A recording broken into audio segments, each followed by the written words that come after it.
1000 ചോദ്യങ്ങൾക്കുള്ള ഉത്തരം പഠിപ്പിച്ചിട്ട് ആരും വലിയ അധ്യാപകരൊന്നും ആകത്തില്ല. 1000 ചോദ്യങ്ങൾക്ക് ഉത്തരം പയറുമണിയാണെന്നൊക്കെ പറയും, ഫുൾ എ പ്ലസ്. പക്ഷേ സമൂഹത്തിന് വേണ്ടി അനീതിക്കെതിരെ ഒരു ചോദ്യം ചോദിക്കാൻ പറ്റുന്നവനാണ് വിദ്യാർത്ഥി. അങ്ങനെ നമ്മുടെ മുന്നിൽ വരുന്നവരെ സജ്ജരാക്കാൻ കഴിയുമോ?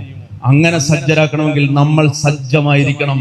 നമ്മുടെ ചങ്കിൽ നിന്ന് എടുത്ത് കൊടുക്കണം, നമ്മുടെ നിറവിൽ നിന്ന് കൊടുക്കണം. നമ്മൾ അതിൽ പിച്ചക്കാരനാകരുത്.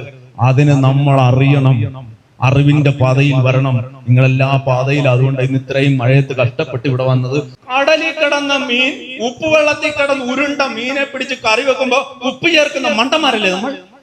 21 വർഷങ്ങൾക്ക് മുമ്പ് ഞാൻ മാരേജ് കോഴ്സ് കൂടാൻ പോയി. കൃത്യം 5ാമത്തെ വർഷം ആ മാരേജ് കോഴ്സിൽ ക്ലാസ് എടുക്കുന്ന ആളായി. ഞാൻ ചെന്ന് ചോദിച്ചിട്ടല്ല, കാരണം ഞാൻ ആ ക്ലാസ് കൂടുകയായിരുന്നു. അവിടെ ഇരുന്ന് എല്ലാം ഷോർട്ട് ആൻഡ് ആയിട്ട് എഴുതി. സംശയം വന്ന് ചോദിച്ചു. ഈ പറഞ്ഞ നീതിസാരത്തിലെ ശ്ലോകം ഞാൻ അക്ഷരം പ്രതി പാലിച്ചു. ഇതിലൂടെയാണ് നമ്മളിൽ ധാരണാശക്തി വരുന്നത്.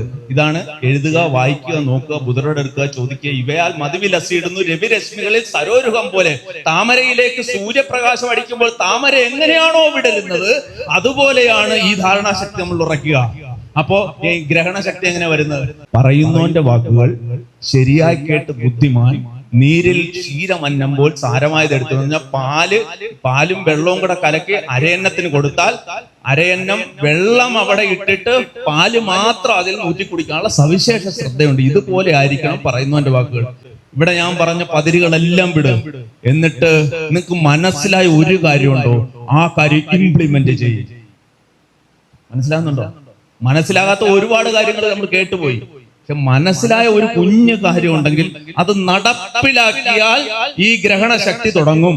അപ്പൊ എന്ത് ചെയ്യുമ്പോഴും വ്യത്യസ്തത പുലർത്തണം. നമ്മൾ എല്ലാരും പാടുന്ന കണക്ക് പാടരുത്. എല്ലാരും തെക്കോട്ട് പോയാൽ നമ്മൾ വടക്കോട്ട് പോകണം. തെക്കോട്ട് പോയി ഇടിച്ച് അവരുടെ പേഴ്സ് താഴെ പോയി കാണും, അത് കിട്ടും നമുക്ക്. അപ്പൊ നമ്മള് ഒഴുക്കിന് എതിരെ നീന്തുന്നവർക്ക് മാത്രം ജീവിതമുള്ളൂ, അല്ലാതെ വലയിൽപ്പെടും. മനസ്സിലായോ? ചില ഒഴുക്കുകൾക്ക് എതിരെ നീന്തണം. കടലിൽ കടിക്കുന്ന മീൻ പിടിച്ച് വീട്ടിൽ വെച്ച് വെട്ടിക്കറി വെക്കുമ്പോ ഉപ്പ് ചേർക്കുവോ ഫാത്തിമ? ചേർക്കുവോ? എന്തിന്? ഉടലിൽ ഉயிருള്ളിടത്തോളം കാലം ഉടലിൽ ഉപ്പ് പിടിക്കത്തില്ല മീൻ്റെ. ജീവനുള്ളിടത്തോളം കാലം മീന്റെ ശരീരത്തിൽ ഉപ്പ് പിടിക്കത്തില്ല. എന്നിവൻ ചാകുന്നു, അന്ന് മാത്രമേ ഉപ്പ് പിടിക്കൂ.